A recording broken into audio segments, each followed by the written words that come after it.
San Francisco Beer Week. Awesome. Ow! We're at the Trumer Brauerei in Berkeley, California. This is the host once again for the Celebrator anniversary party. Lars, how many years have we done this? This is 3 years in a row now, in the current edition. Great, and we greatly appreciate all the work that you guys at the brewery do in putting this thing on. It sort of transforms your production brewery into something else. It definitely does, but we enjoy it. We do. It's a great party to host, and we have a great time doing it. Well, what's really cool is Celebrator is all about beer, and you guys are We're all about beer. So having the party at your place is a real honor. I really greatly appreciate it. Well, we're just so happy to be able to bring in all these great breweries. It's just all our friends in the business and our wider world of friends. We make a friend every time there's someone coming in the door. So. While I'm thinking about it, got Apocalypse Double IPA. This is it. I have 5-gallon keg right here. I found it in the cold box this morning, and I said, hey, let's take it to the last festival for SF Beer Week, and let's just go out with a bang, and that's it. And we, with this beer, we prefer to drink it very fresh and quickly, and so we serve it fast. So we had 1 keg left, and we were like, let's get rid of it, get it out, and wait till next year. The week has been very crazy, and yes, we've been very busy. 21st Amendment managed to pull off 17 events this San Francisco Beer Week over the 10 days. I am very tired, and I am very happy that tomorrow is President's Day.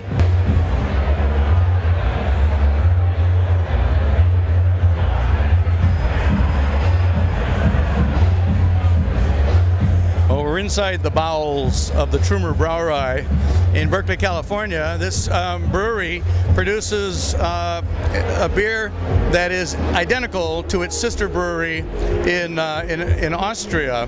So it's really a treat to be in Berkeley at an Austrian-styled brewery. And as you can see, the interior of a production brewery lends itself to a beer fest. Check out the crowd.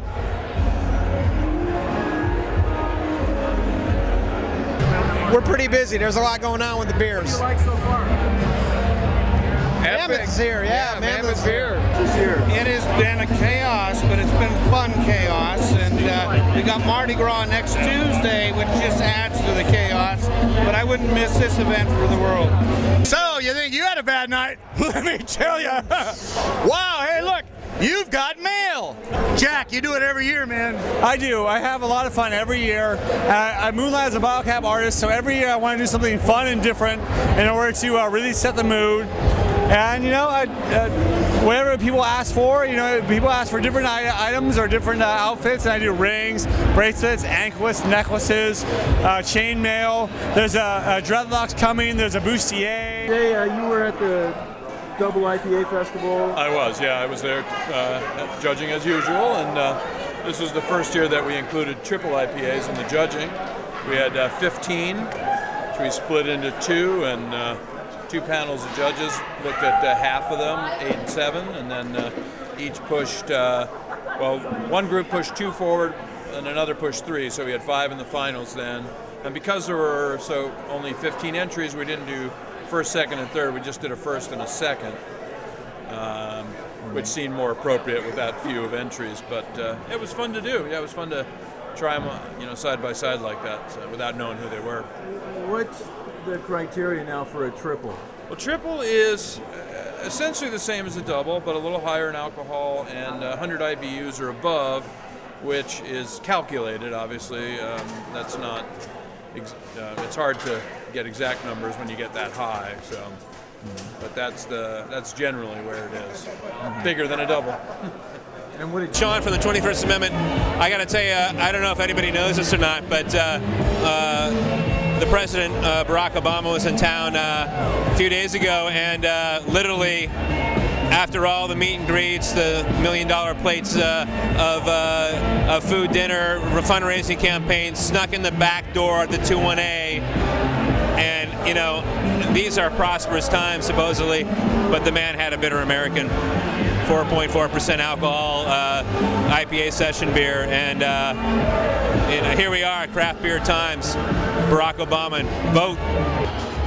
we've been doing it longer than SF Beer Week because Younger started a week before SF Beer Week starts. So we're on definitely running on fumes right now. Plenty of the Younger days, which is 14 days at the pub, just ended 3 days ago, and we're ready for it to calm down a little bit. But good couple weeks though, and everything went really well. You brought something different today, something new? Well, we did actually bring our last keg of Younger, right. And then we've got Supplication on tap, which is a brown ale we put in Pinot barrels, and then we've got Beatification, which is unreleased. It'll be out in about a month from now. This is our 5th batch we've bottled, and this is 100% spontaneous fermented beer that we do at our pub.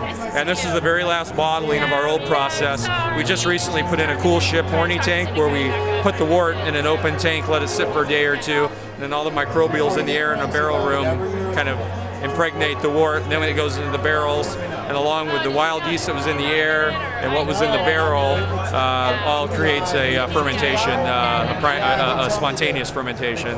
Yeah, there you have it.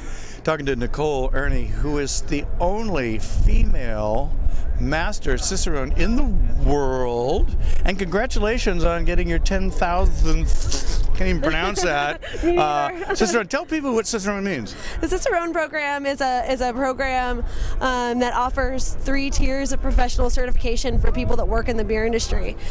So what we offer is exam-based certification, so that people that have dedicated themselves to working in the industry can earn a title that shows exactly how much they do know about beer. Great. So servers and waiters can one level, and then people who are selling beer another level, and then the master would be really knows stuff.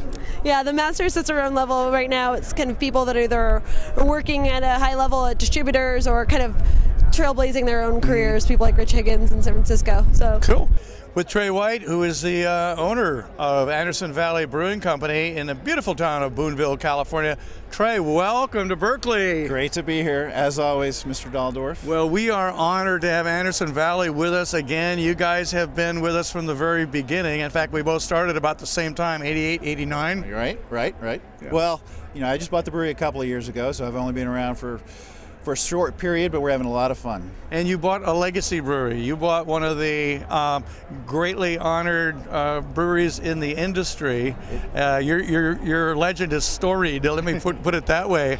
So, handle it well, sir. Yes, it was a unique situation. Not every day do you have the opportunity to get, as you would say, one of the top legacy breweries in the country. It's been very gratifying for me because I can travel all over the country. It be a Charlotte or Philadelphia or Chicago or Tampa. You have to mention Asheville because that's the big beer town on the East Coast. I haven't been to Asheville yet. I've been to Charlotte. I've been to Boone in North Carolina, really? Which is like the sister city of Booneville. Yes. The distributor had me go to Boone in the middle of the winter last year, and I said, "Why are you having me go to Boone?" It's where Appalachian State is. It was a snowy, Tuesday, Wednesday night. The place was packed. We sold like 300 cases of beer that night at an Anderson Valley event. But yeah, so people respect a brand like Anderson Valley throughout the United States. And as I say, we have permission to be in any account in the country, and we're starting to do a lot of export now as well. I'm very excited about what American craft beer can do for export in the coming years. Now they kind of think we're these big hairy hopheads with IPAs. That's what they go for. Yeah. But the Palico Gold is one of my favorite beers, and it is just mellow sipping beer. I think pails are going to come back. Right now it's all about IPAs, but somebody the other day was talking about pails, and our flagship's obviously the Amber Ale, the Boont Amber Ale. But we'll see how this thing evolves. Right. Okay. Well, you guys also have a bear with horns. What the hell's up with that? Well, I think the guy that came up with that. I'm not going to comment on maybe how that evolved. Yeah, Berkeley. We love Berkeley. I bought the brewery. I didn't totally understand what that was. I think I'm like a lot of people thought it was an elk, but it's what happens when you mix beer with a deer. Or excuse me, a bear with a deer. I get this mixed up you get beer, yeah. But people love Berkeley, and we're having a lot of fun with it. We're actually going through a repackaging right now where Berkeley, the beer, is going to be featured very prominently. You guys are not shy about new beer styles, and your Saison was world class. Well, thank you. We brought Fal Allen back as our brewmaster, and Fal working with some of the other guys who've been there for a long time as well. We think we can compete with anybody in terms of coming up with really neat, innovative stuff. We love, we're playing a lot with the Belgian yeast these days. We're playing a lot with the barrel-aged stuff. We've just created a really cool bourbon barrel-aged product, and you should come by the booth. Our guys, Fal had the original anniversary ale, the IPA, 5 years ago. He aged in his closet with some French oak chips, and it's awfully tasty, and we're serving that to the people in the know as we speak. I will be sure to check that out. So San Francisco Beer Week, I think you and I were in Philadelphia, and we saw what the Philly guys did, and we were there. Came back to San Francisco, and look at it now. Yep, that's right. You and I were doing Beer Palooza since the 15th Celebrator anniversary in 2003, and that was one event a day for this same period of time. And we saw what Philly was doing and thought, maybe we should do that.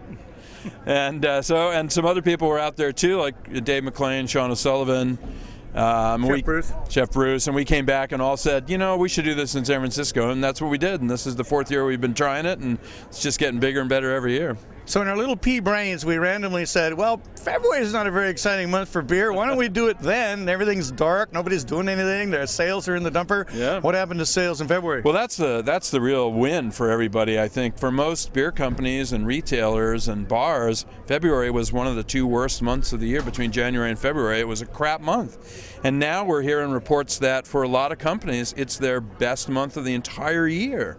And so that's great. And that goes against Thanksgiving to New Year's. That's right, yeah. It's huge. Which is huge. And while in summer, when beer sales are, of course, at their peak, to have a month in, like this, that's outside that window is fantastic for all those businesses, and it helps the other 11 months of the year. Anyway, what's that we had more than one liver to give for our industry? Well, by my count, there's about 80 beer weeks worldwide now, which is just crazy. Yeah.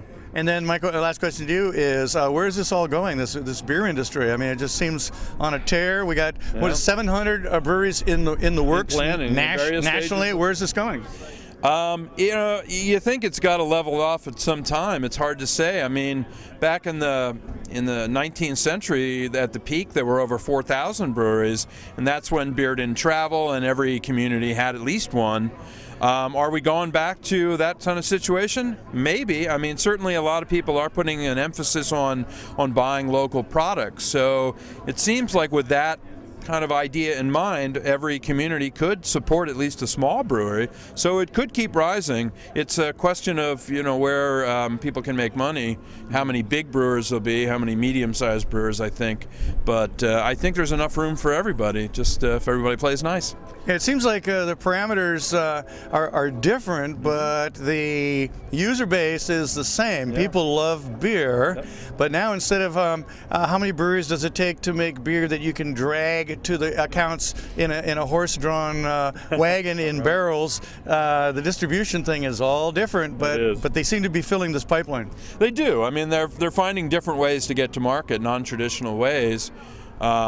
Almanac beer is a good example. He's not trying to get into retail, he's trying to get into restaurants. He's making food-friendly beers, he's making high-end beers that an attractive packaging, and he's circumventing sort of the traditional distribution model, and he's been very successful doing it. And I think you'll find a lot of other people will figure out different ways to get their beer to the consumer that doesn't involve a grocery store or a convenience store.